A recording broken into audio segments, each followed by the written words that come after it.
제가 가진 성경으로는 신약성경 77면쯤이 있습니다.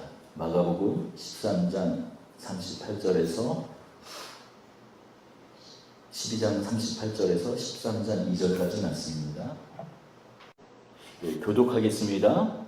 예수께서 가르치실 때에 이르시되 긴 옷을 입고 다니는 것과 시장에서 문안받는 것과 회당의 높은 자리와 잔치 자리를 원하는 서기관들을 상대하라. 그들은 과부의 가산을 삼키며 외식으로 길게 기도하는 자니 그 받는 판결이 더욱 중하리라 하시니라. 예수께서 공감을 가르치사 우리가 어떻게 행함하여 이룬 것인가를 보시되 몇 없지 않은 바람이 있는데 한 가난한 과부는 와서 두울했던 곧 한 고드란트를 얻는지라. 예수께서 제자들을 불러다가 이르시되 내가 진실로 너희에게 이르노니 이 가난한 과부는 헌금함에 놓는 모든 사람보다 많이 넣었다. 그들은 다 풍족한 중에 넣었거니와 이 과부는 그 가난한 중에서 자기의 모든 소유 곧 생활비 전부를 넣었느니라 하시니라. 예수께서 성전에 나가시되 제자 중 하나가 이르되 선생님이 없소서 이 일들이 어떠하며 이 건물들이 어떠하느냐. 예수께서 이르시되 내가 이 건물을 보느냐 돌 하나도 돌 위에 남지 않고 다 무너뜨려지리라 하시니라. 아멘. 우리가 예전에 아주 예전에는 천국은 죽어서 가는 곳이다 라고 거의 들었습니다만 요즘은 어떻습니까? 천국은 죽어서 우리가 누리는 것뿐만이 아니라 이 땅 가운데에서 천국을 누리며 살아가야 한다. 우리가 찬송의 가사가 있는 것처럼 구주 예수 계신 곳이 그 어디나 하늘나라, 그 찬송의 고백처럼 우리가 죽어서 가는 곳, 그것을 넘어서서 천국은 이미 우리 안에서 시작됐고 주와 동행하는 삶, 하나님의 통치와 하나님의 다스림을 누리며 사는 삶이 천국이다, 하나님 나라를 누리며 사는 것이다 라고 말합니다. 요즘 많이 얘기하잖아요. 죽어서 가는 곳, 그렇게만 생각하지 않잖아요. 요즘은. 물론 우리가 죽어서 가는 곳 천국 맞습니다만 오늘 우리가 하나님 나라의 다스림 통치를 누리고 있다는 것을 다들 이야기하고 또 성경이 또 그것을 증언하고 있기 때문에 공감합니다.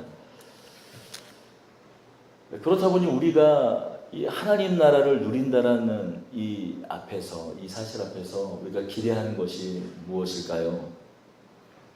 우리가 기대하는 것, 그것은 이 땅 가운데서 하나님을 누리면서 더 훌륭해지고 싶고 더 잘 살고 싶고 더 멋있게 살고 싶고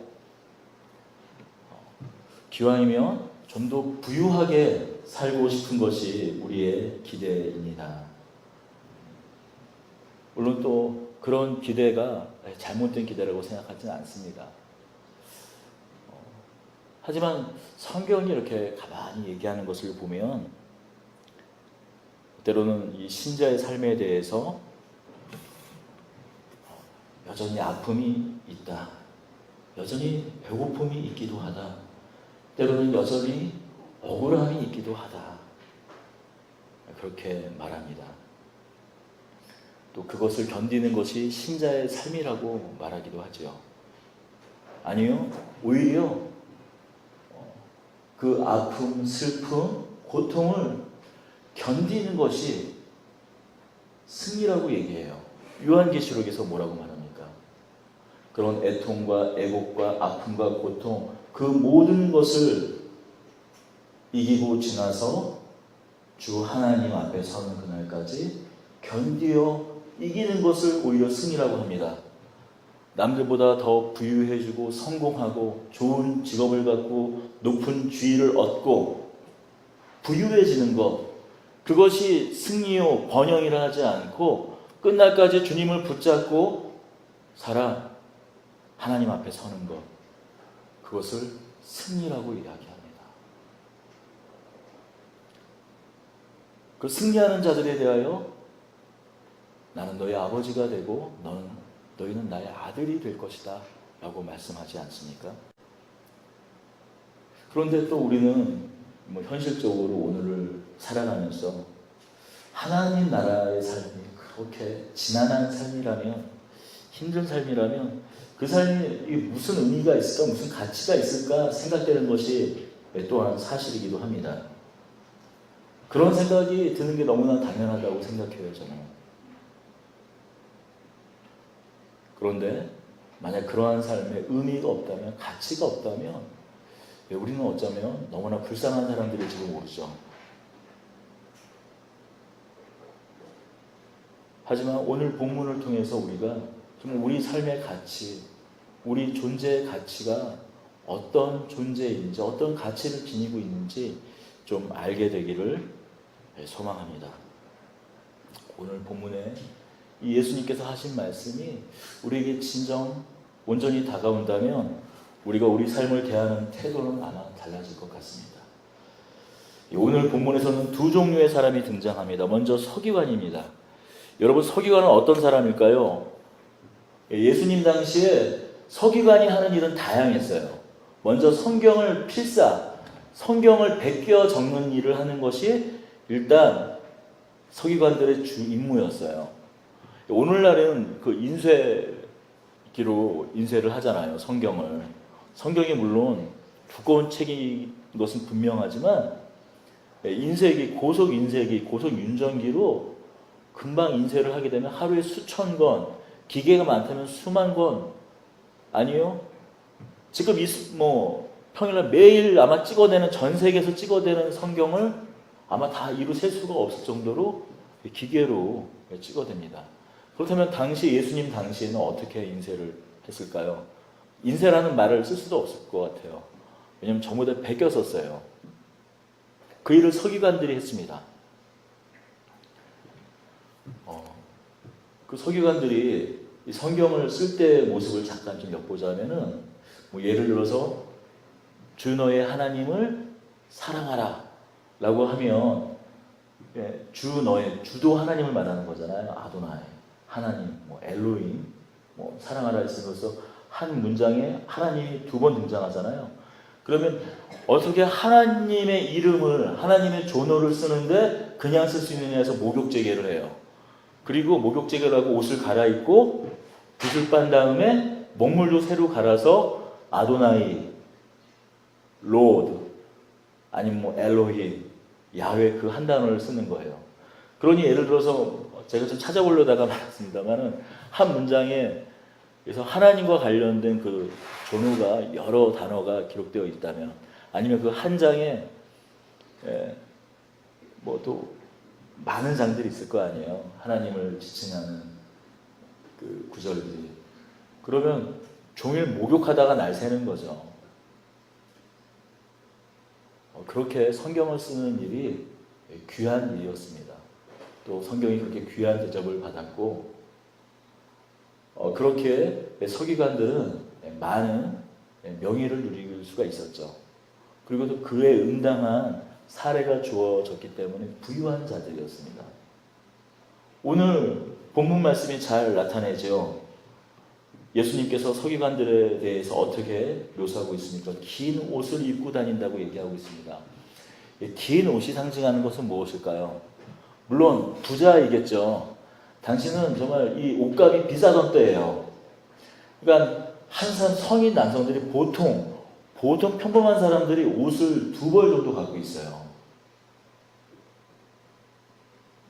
속옷과 이불을 경험하는 겉옷, 속옷, 하체를 이렇게 가리는 속옷과 낮에는 그냥 이렇게 그냥 입으면은 겉옷이 되고, 밤에는 그냥 펼치면 그게 이불이 되는, 그것을 평생 이렇게 한 2벌 정도 가지고 살았습니다. 그러니 옷이 길다라는 것은 옷감이 그만큼 많으니까 부자라는 것도 있지만, 옷이 길다라는 건 또 어떤 의미를 가질까요? 육체 노동을 하지 않는다는 것이죠. 당연히 일을 한다고 생각해 보세요. 그러면 옷이 질질 끌리는 그 옷이 편하겠습니까? 당연히 일반적인 육체 노동을 하지 않고 성경 말씀을 연구하고, 그리고 그 율법을 연구하고 쓰고 또 가르치는 일에 전무하는 사람들이, 그 일을 전념하는 사람들이 서기관들이었습니다. 그리고 율법을 이 평생을 그 성경을 베껴 쓴다고 생각해 보세요. 그러면 거의 성경을 암송하게 됩니다. 율법에 대해서 해박하기 때문에 어떤 일을 또 담당을 했는가? 기본적으로 이스라엘 사회는 율법을 근거해서, 그 율법을 근본으로 해서 사회적인 어떤 그런 법을 만들었죠. 그러니까 어떤 법에 대한 유권 해석을 할 때 가장 그 유권 해석을 잘할 수 있는 사람이 누굴까요? 애매모호한 그 법에 대해서 적용해서 유권 해석을, 법 해석을 제일 잘할 수 있는 사람들이 바로 서기관들입니다.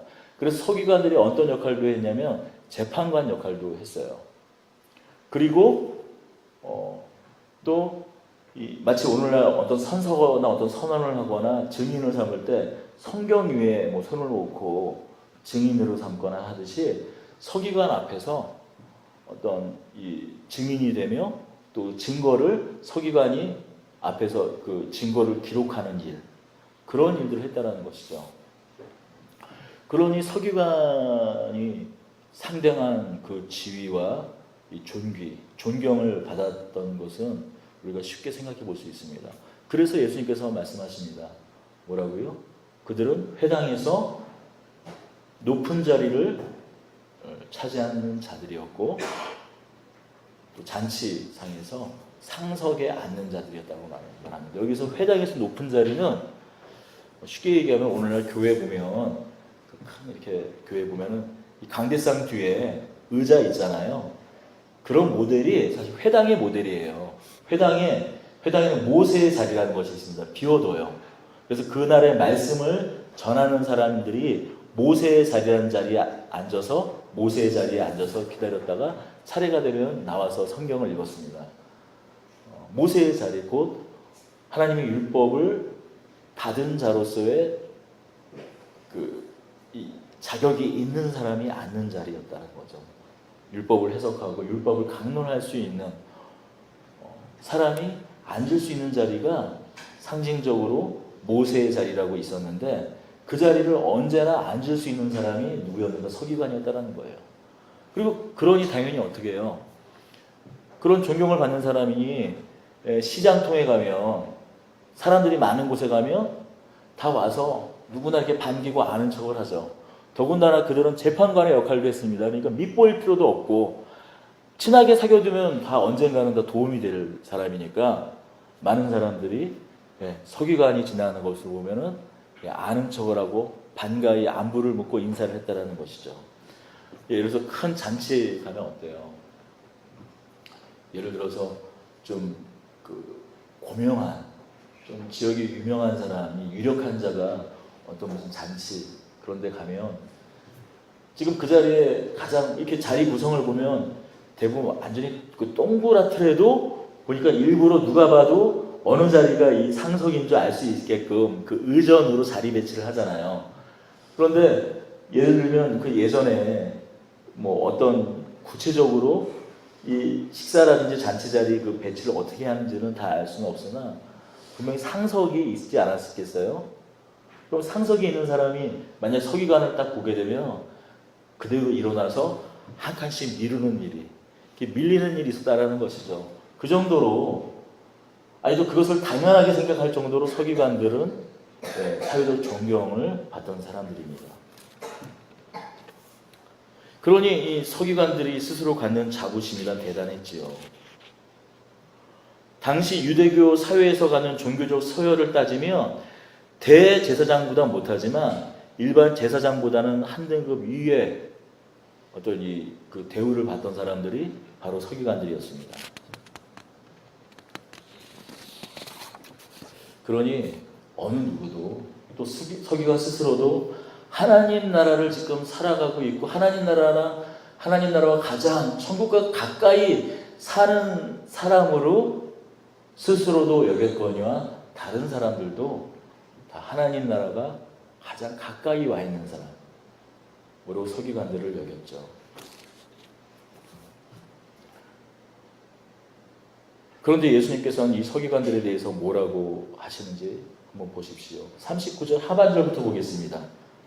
서기관들을 삼가라. 그들은 과부와 가부의 가산을 삼키며 외식으로 길게 기도하는 자니 그 받은 판결이 더욱 중하리라. 예수님께서 말씀하십니다. 그들을 조심하라고 말씀하세요. 그들은 과부의 가산을 빼앗는 자들이며 외식으로 길게 기도하는 자들이라고 하십니다. 왜 이런 말씀을 하셨을까요? 아까도 말씀드렸지만 서기관들은 성경을 필사하는 일을 한다고 했어요. 또 율법을 해석하고 또 재판관의 역할을 한다고 했습니다. 그러다 보니 어떤 일도 했는가 하면은 혼자 된 여인들, 과부들의 후견인 역할을 했어요. 과부들을 돌보아주고 보호해준다라는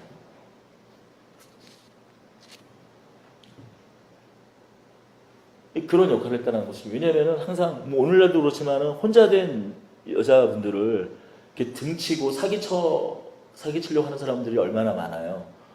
그러다 보니까 법에 해석하고 사회적 존경을 받는 서기관들에 의뢰했다라는 것이죠. 그렇잖아요. 오늘날 교회도 마찬가지 아닌가요? 혼자 되신 분들이 더 목회자를 의지하는 건 너무나 좀 자연스러운 현상이잖아요. 그런데 서기관들이 어땠는가? 그걸 노리고 오히려 과부들의 가산을 빼앗았다라는 말입니다.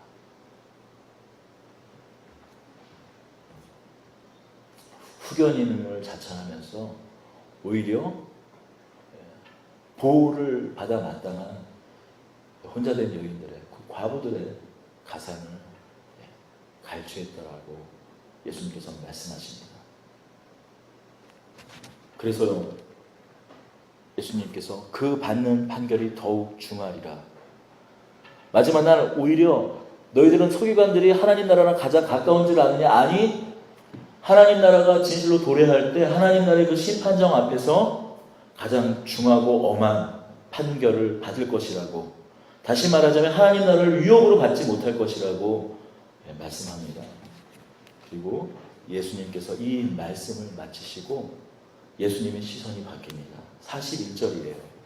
예수님께서 헌금함을 대하여 앉으사, 예수님께서 서기관에 대하여 계속 말씀하시다가 이제 방향을 바꿔서 성전에서 이렇게 말씀하고 있을 때 이제 성전에 있는 헌금함을 바라보시는 거예요. 그 헌금함은 어디에 있었는가? 여인의 뜰이라는 곳에 있었어요. 여인의 뜰이니까 여인들만 출입하는 곳이 아니라 당시 성전은 크게 세 부분으로 구성되어 있습니다. 공간적으로 맨 그 입구 쪽에 이방인의 뜰이 있어요. 그 말은 이방인들이 여기까지 올 수 있다라는 것이에요. 거기에 보면은 예를 들어서 뭐 성전에서만 쓰는 화폐를 바꾸는 곳이라든지 비둘기나 뭐 양 그런 것들을 성전에 쓰는 재물들을 팔았죠. 예수님께서 성전 청결을 하셨을 때 상을 엎었던 곳이 바로 이방인의 뜰입니다. 그곳을 지나면 여인의 뜰이에요. 그럼 거긴 뭐 여인만 들어가는 곳이 그게 아니라 이제 이방인의 뜰은 이방인까지는 들어올 수 있지만 여인의 뜰은 거기서부터 이제 유대인만 들어올 수 있되 여성들은 거기까지 출입이 가능합니다. 이제 거기를 지나면 어디로 들어가는가? 성전이죠. 번제단이 있고 물두멍이 있고 한 그곳이 나온 곳, 그것은 남성만 또 제사장만 들어갈 수 있죠. 또 그 중에서도 구체적인 성소, 지성소가 있죠. 이렇게 구분이 되어 있는데 그 여인의 뜰에 헌금궤가 있었어요.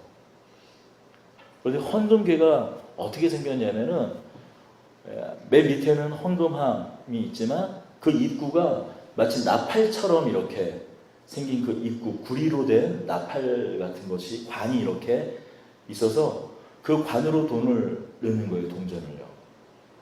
단지 화폐가 아니라 동전이니까요. 그러면 어떻게 되겠어요?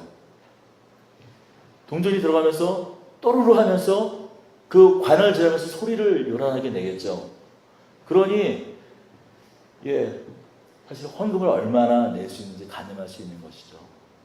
그것을 이렇게 바라보는 거예요. 부유한 사람들이 헌금을 냅니다. 그래서 뭐 주머니에 있는 그 한 다발에만 동전을 많이 붓는다고 생각해 보세요. 요란하게 그 관에 부딪히면서 차르르르르 뭐 어떤 뭐 상상은 잘 안 돼요. 근데 요란한 소리를 내면서 스르르 들어갈 거 아니에요. 한참을 들어갈 겁니다. 그런데 가난한 사람이면 어떻게 할까요? 쨍 몇 번 부딪히고 아마 말 거예요.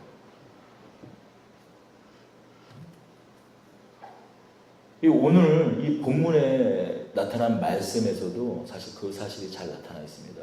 우리 지금 번역된 이 말에는 그 시제가 잘 드러나지 않았는데 이 헌금을 넣다 할 때 쓰는 그 동사가 바라, 넣다. 왜냐하면 헌금함에 돈을 약간 좀 던지듯이 넣기 때문에 그 입구에 관에다가 던지듯이 넣기 때문에 바라, 던지다, 넣다라는 단어를 써요. 그런데 이 부자들이 헌금함에 넣는 것은 미완료 시제. 왜냐하면 계속 헌금을 넣는 그런 상황이 진행이 되니까 미완료 시제를 쓰는데 오늘 이 본문에 등장하는 과부가 헌금을 넣었다라고 했을 때는 그냥 단회적인 완료형 시제를 써요. 쨍 끝 이 말이에요. 결국에는 일부러 누가는 시제로 그 과부가 낸 2렙돈의 헌금이 얼마나 단촐한 것인지를 드러내고 있죠.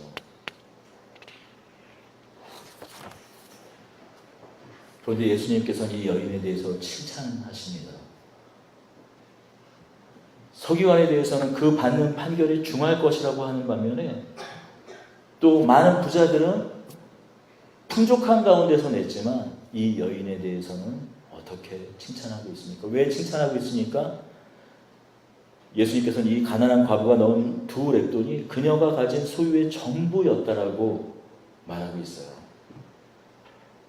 비록 다른 사람들은 소리를 들어서 보잘것없는 헌금을 냈다는 것은 알고 있었지만 그것이 그 여인이 가진 전부인 것은 알지 못했어요. 하지만 예수님은 그 여인이 낸 2렙돈의 헌금이 그 여인이 가진 모든 것인 것을 알고 있었죠.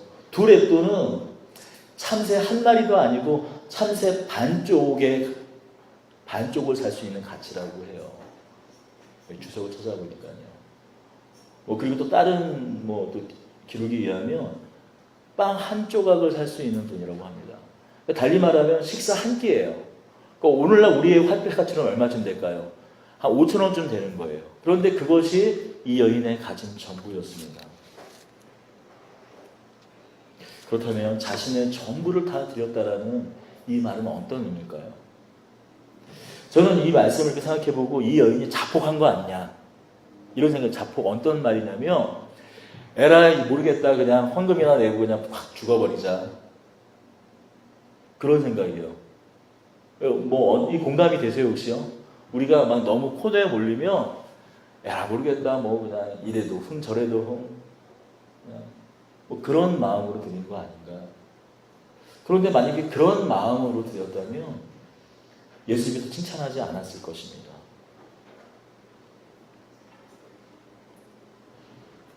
그렇다면 오늘 예수님께서 이 말씀을 하신 거, 이 여인이 2렙돈이 가진 것의 전부지만 다 드리지 않느냐?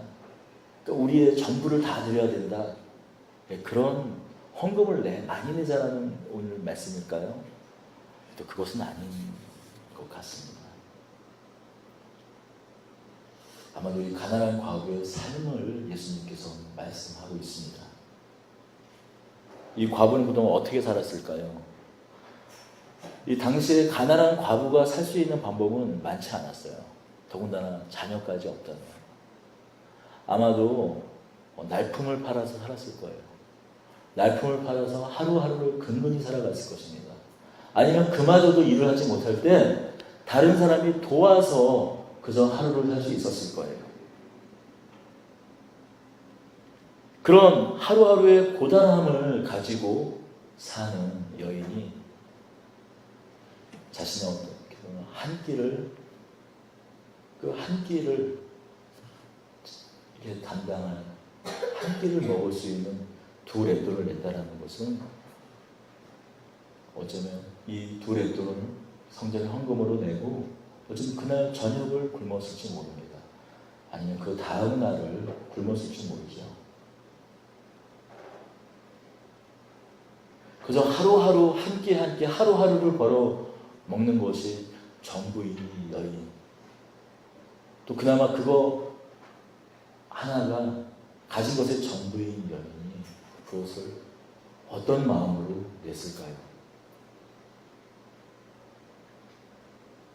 비록 이것이 자신이 가진 전부이지만 이 여인은 이 오늘 하루하루를 책임지는 분이 하나님인 것을 고백하는 마음으로 드렸을 것입니다. 비록 지금 당장 식사를 해결해야 될 돈이지만 어쩌면 좀 더 적게 나눠 먹는다면 하루를 먹고 이틀을, 남들은 한 끼에 없어버릴 빵 한 조각이지만 아껴 먹는다면 이틀까지도 먹을 수 있는 그런 빵을 살 수 있는, 떡을 살 수 있는 돈이지만 어제를 하나님께서 책임져 주시고 오늘도 나를 책임져 주시고 내일도 하나님께서 책임져 주실 것이라는 믿음을 가지고 이 여인은 2 렛돈을 넣었을 것입니다.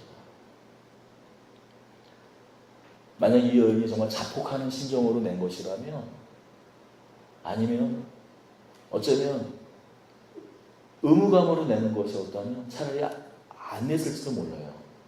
왜냐하면 성전에 헌금을 내는 것은 의무로 하는 일은 아니었으니까요. 더군다나 넣으면 소리도 났습니다. 바로 앞에 수많은 부자들이 자신이 가진 부를 내가 이렇게 하나님의 복을 누리면서 사는 사람이라고 의시되면서 그 동전을 헌금함에, 헌금궤에, 영무궤에 쓸어 넣을 때 그 뒤어서 그저 2 렛돈을 말없이 넣을 때의 여인의 심정을 한번 생각해 보십시오. 하지만 그것이 변함치 않고 그 여인은 자신의 전부를 내드립니다.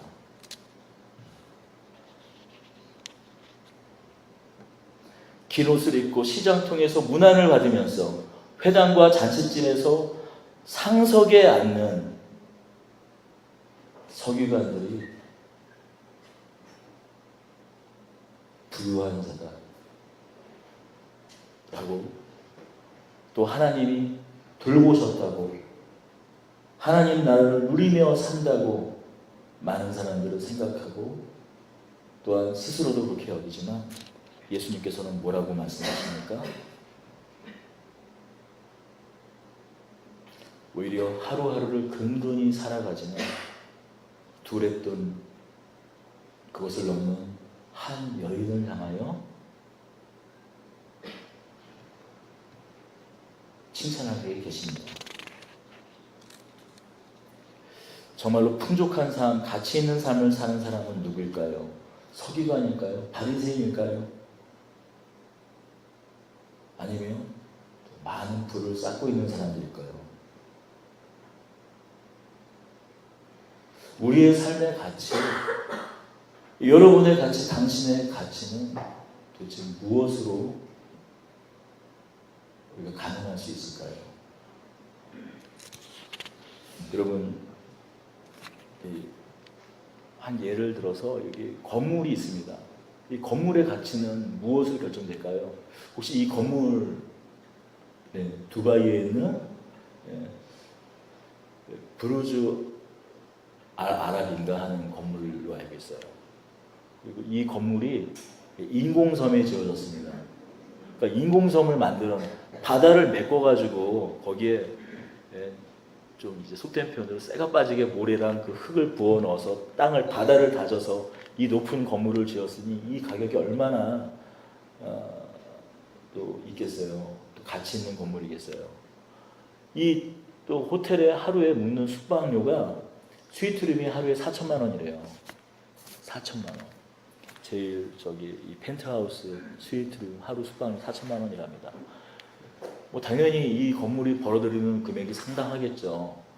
이 건물의 가격이 약 1조 6,200억쯤 된다고 합니다. 1조 6,200억쯤. 생각보다 많지 않아요. 더 될 것 같은데 어쨌든 1조 6,200억쯤 한대요. 이 2번째 그림이에요. 우리가 이거 너무나 잘 알죠. 에펠탑입니다. 그럼 에펠탑 혹시 이게 건물 가치로 환산을 하면 얼마쯤 될까요? 4,350유로래요. 우리나라 돈으로 환산을 하면 615조 원입니다. 단순히 재료로 따지면 아까 앞에 있던 부르즈 알 아랍이라는 그 건물과는 비교를 할 수 없어요. 그냥 이게 철근으로 만들어진 게 다입니다. 이 당시에 1889년에 프랑스 혁명 100주년을 기념해서 만든 건물이에요. 그런데 이 건물이 가진 이런 가치를 지니고 있는 것은 물론 1년에 수백만 명의 사람들이 관광객들이 몰려와서 입장료 12유로 우리나라 돈으로 한 15,000원을 주고 올라가는 그 수입도 그 가치에 영향을 미치겠지만 더 중요한 이유는 이 건물이 프랑스 혁명, 유럽의 근대화를 가지고 왔던 프랑스 혁명을 기념하는 건물이었고 단지 프랑스 사람들만 이 건물, 이 에펠탑을 귀하게 여기는 것이 아니라 유럽의 근대화를 이끌어왔던 그 상징으로 대변되기 때문에 615조라는 그 가치를 지니고 있습니다. 자, 그렇다면 이제 그림입니다. 혹시 이 그림을 아시는 분? 이 그림, 그림자를 쓸 수 있어요. 그림이 아닙니다. 이 작품이거든요. 조형물입니다. 혹시 어떤 사람의 작품인지 혹시 아십니까?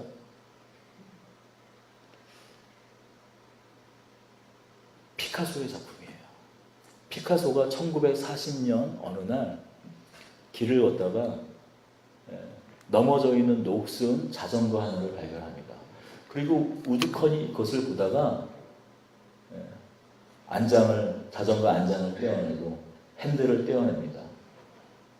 그리고 집에 와서 또 핸들 위에 안장을 올려놓고 만들러 작품을 이름하여 황소머리라고 이름 붙인 작품입니다. 이 작품이 최근에 런던 그 경매소에서 얼마에 판매가 되었을까요? 300억에. 뭐 자꾸 물어봐. 300원입니다. 그러면 이 다음 작품이에요. 시꺼먼 액자에 시꺼멓게 그냥 되어 있는 이 작품. 이게 뭐로 보이세요, 이게? 상상력을 한번, 제목을 한번 붙여보세요. 상상력을 동원해서. 네? 동굴. 비슷합니다, 동굴. 뭐, 집에서는 지하실일 수 있죠. 지하실에서 싸우는 흑인들이라는 작품 제목이에요. 제가 외우질 못했는데 이름이 이 그림을 그린 사람이 누구냐면 알퐁스 알레라는 사람이에요. 18세기 그다음에 19세기 초반, 20세기, 그러니까 19세기, 20세기 초반까지 산 사람인데 이 사람의 작품을 영향으로 해서 절대주의란 초절주의라고 하기도 하는데 절대주의라는 미술 그 사조가 형성이 되었어요. 이 작품의 가격은 얼마일까요? 이건 좀 알아맞혀 주시면 제가 선물을 드리겠습니다. 가격. 어마어마한 금액이죠. 한 1억쯤 되진 않을 거예요. 이 그림이 1조예요, 1조. 너무 터무니없지 않아요? 1조예요. 시꺼멓게 그냥 그리고 지하실에서 싸우는 흑인. 마치 이게 오마주 돼서 영화의 큰 거장의 작품들을 많은 영화 감독들이 이렇게 오마주라고 해서 이렇게 뭐라고 그러죠? 이 바리에이션, 패러디 이렇게 해가지고 작품을 만드는 것처럼 이 작품이 나온 다음에 이 유사한 어마어마한 작품들이 쏟아지기 시작했어요. 그래서 이 절대주의라는 어떤 그 사조에 영향을 미쳤고 의미가 있기 때문에 이 작품이 1조라는 그런 거금의 거래가 됩니다. 여러분, 이것을 통해서 우리가 알 수 있는 것은 무엇인가요? 하다못해 이 세상도 보이는 것이 다 보이는 것으로도 가치를 판단하지 않는다는 거예요. 가격으로 따지면, 원가로 따지면 에펠탑이 훨씬 더 적게 들어갔죠, 돈이. 물론 그 높이가 300m나 되는 거대한 높이긴 하지만 버즈와 아랍과는 비교도 할 수 없는 금액을 지은 겁니다. 하지만 600배예요. 1조 6천억도 어마어마한데 500배 정도 되나요? 600조입니다. 자전거 안장이랑 핸들 하나, 그것이 피카소의 작품이기 때문에 300억 원에 거래가 되었습니다. 이 그림 이거 하나가 1조예요. 세상도 보이는 것으로 그 가치를 다 따지지 않는다는 것이죠. 하물며 하나님 나라의 가치는 어떨까요? 다만 보이는 것으로 그 가치를 가늠하실까요? 하나님께서? 다만 보이는 것으로 그 가치가 결정될까요? 우리가 다니는 학교, 직장, 때로는 우리의 수입, 지위, 그런 것이 우리의 가치, 여러분의 가치를 결정할까요? 아니요.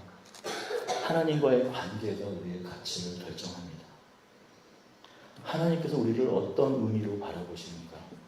저 작품 하나를 어떤 의미를 부여하는가? 그것이 프랑스 혁명 100주년에 지어진 건물이기에, 유럽 근대화의 상징이기에, 오랜 왕정과 절대주의 왕정을 끝내고 자유와 평등과 박애라는 그 사상과 이념으로 근대화의 기치를 이끌어둔 프랑스 혁명 그 100주년을 기념하고 있는 건물이기에 오늘날 600억의 가치를 지니고 있는 것이죠. 녹슨 자전거, 버려진 자전거에 불과했지만 피카소의 손길이 닿았을 때 300억이 되었습니다. 모르겠어요. 이건 도대체 이해가 되지 않아요. 저 지하실에서 싸우고 있는 그 흑인 1조, 절대주의가 뭔지는 모르겠는데 저 1조에 거래가 되고 있다는 사실이 이해가 되진 않습니다. 하지만 그것에 의미를 두고 있기 때문에 그런 거래가, 그런 상상할 수 없는 금액으로 거래가 되고 있다고 합니다. 그렇다면 우리의 의미, 세상도 하물며 그런 의미로 다만 눈에 보이는 것이 아니라 그것에 어떤 의미가 있는가에 따라 가치가 결정이 되는데 우리의 가치는 어떻게 결정될까요? 바로 하나님의 관계라는 것이죠. 하나님과의 관계라는 것입니다. 이 여인은 이 두레돈을 넣고 난 다음에 다시 두레돈이 생겼을까요? 아니, 복을 받아서 네 렛돈이 생겼을까요? 한 세겔이 생겼을까요? 아니, 한 달란트가 생겼을까요? 아니면 여전히 아무것도 없었을지 모릅니다. 이전에는 두레돈이 있었지만 지금 당장 오늘 저녁은 굶었어야 될 거예요. 아니, 그 다음날까지도 굶었어야 될지 모릅니다. 그러나 이 여인의 믿음은 어떤 믿음입니까? 오늘까지 지켜주신 하나님이 내일도 지켜주실 것이라는 믿음으로 기꺼이 그 두레돈을 하나님께 드렸다는 것이죠. 진정으로 하나님 나라를 소유한 사람은 누구입니까? 또 진정으로 하나님께서 너는 내 것이다 라고 말하는 사람은 누구일까요? 그 서기관일까요? 바리새인일까요? 율법 학사들일까요? 아니면 부유한 사람들일까요? 정말 너는 내 소유다, 내 것이다, 내 마음에 너를 박아놨다라고 말하는 사람은, 하나님께서 내 소유라고 말하는 사람이 있다면 누가 하나님의 소유일까요? 또 누가 그런 하나님을 소유했을까요? 가졌을까요?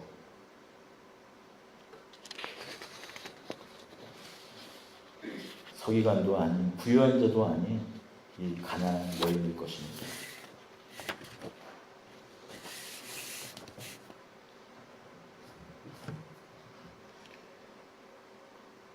바리새인은 누구도, 어떤 사람도 인정하는 그런 삶을 살았지만,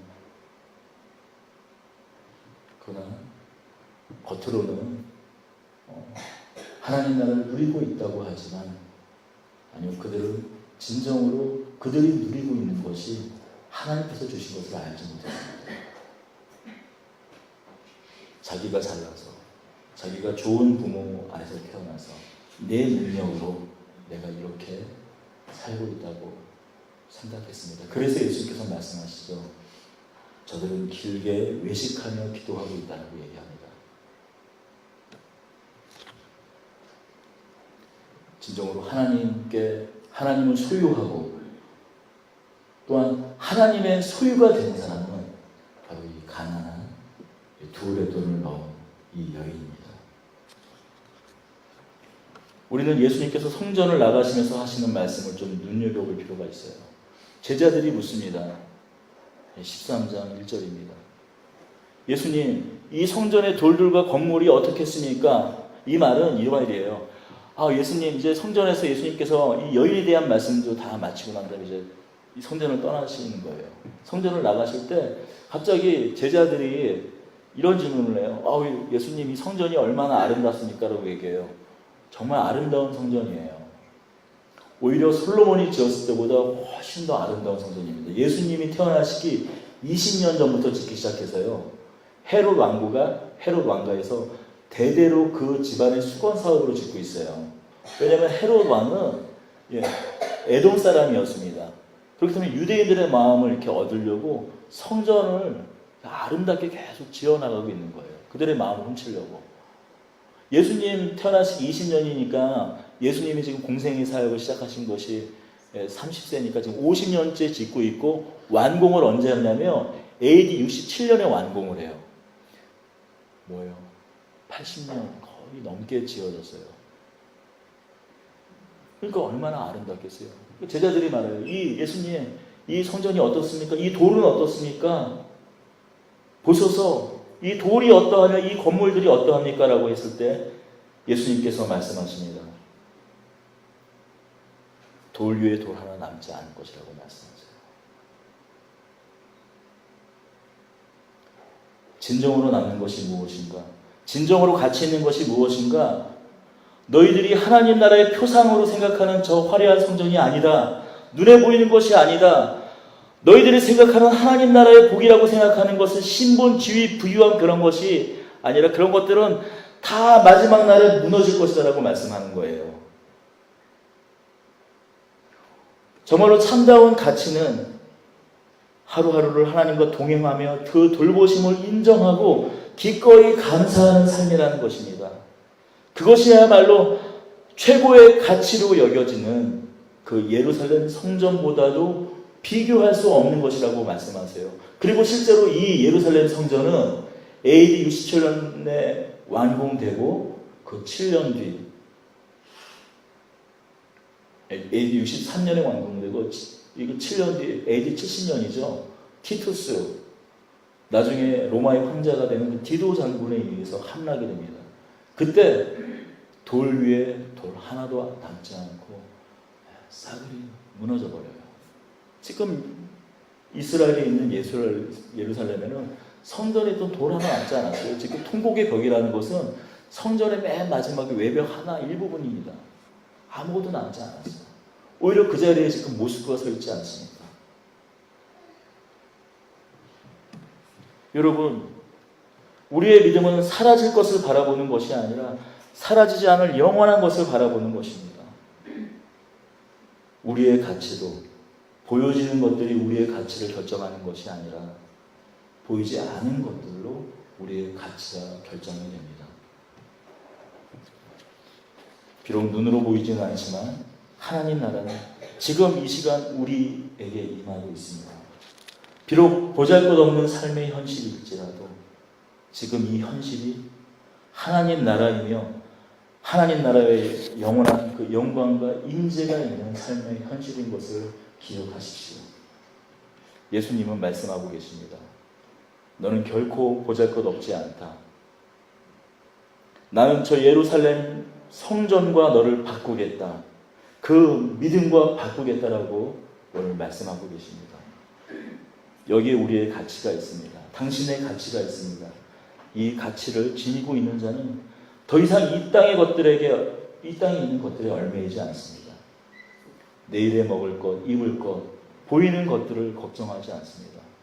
설사 좋은 학교를 다니지 못한다고 할지라도 좋은 직장을 가지지 못한다 할지라도 이런 모든 것들이 우리의 가문들을 비틀지 못합니다. 예수님께서 말씀하십니다. 당신의 믿음이, 여러분의 믿음이 헛되지 않다고 말씀하세요. 당신이야말로 하나님 나라를 가진 자라고, 당신이야말로 세상에서 가장 풍요롭고 영광된 자라고 오늘 말씀을 통해 말씀하고 계십니다. 여러분, 그러니 이제 어깨를 펴십니다.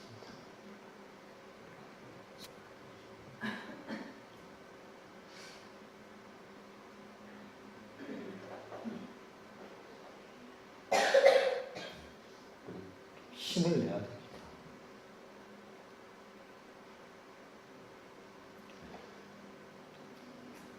어쩌면 우리가 가진 게 돌의 돈밖에 없는 것이 얼마나 영광인지, 그러기에 남들은 많은 것을 누리고 있지만 그 가운데서 하나님께서 돌보시는 손길을 누리지 못할 때 우리야말로 오늘 하루가, 내 오늘 먹는 이 한 끼의 식사가 하나님께서 주시는 일용할 양식인 것을 알고 그 만나의 기쁨을 누리는 사람들인 줄 알고 우리가 어깨를 펴고 당당하게 하나님 나라의 삶을, 하나님 나라의 현존을 살아가는 저와 여러분 되기를 소망합니다. 기도하겠습니다.